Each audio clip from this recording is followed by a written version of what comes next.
इंसान एक टाइम को मैथ सीख सकता है, गर्ल मैथ सीख सकता है, लेकिन इंडियन हाउस होल्ड की मैथ नहीं, वो नहीं सीख सकता। फॉर एग्जाम्पल, मुझे वाटरमेलन काटना नहीं आता, आई फाइंड इट डिफिकल्ट। तो मैंने अपनी मम्मी को बोला जब आप वाटरमेलन काटोगे तो मुझे बुला लेना।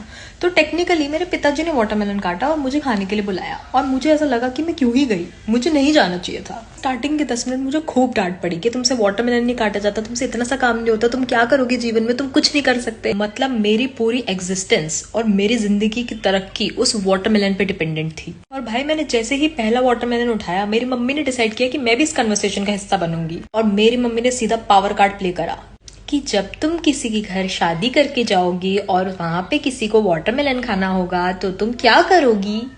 और भाई तब तक मैं ऐसे हो गई कि मुझे माफ कर दो, मेरे से गलती हो गई, मैं नहीं खाऊंगी, मैं कभी नहीं खाऊंगी वाटरमेलन। लेकिन मैं शांत बैठने वालों में से तो नहीं हूँ, मैं भी तो उनकी ही बेटी हूँ ना। तो मैंने उनको बोला कि क्या मेरे ससुराल वाले इतने निठल्ले होंगे कि उन्होंने इतने साल तक वाटरमेलन खाया नहीं होगा और वो सिर्फ बहू का वेट करेंगे कि वो आएगी और हमें वाटरमेलन काट के देगी। और अब आप सोच ही सकते हैं कि मेरे साथ क्या हुआ होगा, क्योंकि अब मैंने बहस वाली राह चुन ली है। फिर मुझे आधे घंटे और डांट पड़ी, तो खैर, पर वाटरमेलन खाने का जो प्रोसेस था वो काफी दर्दनाक था इन शॉर्ट।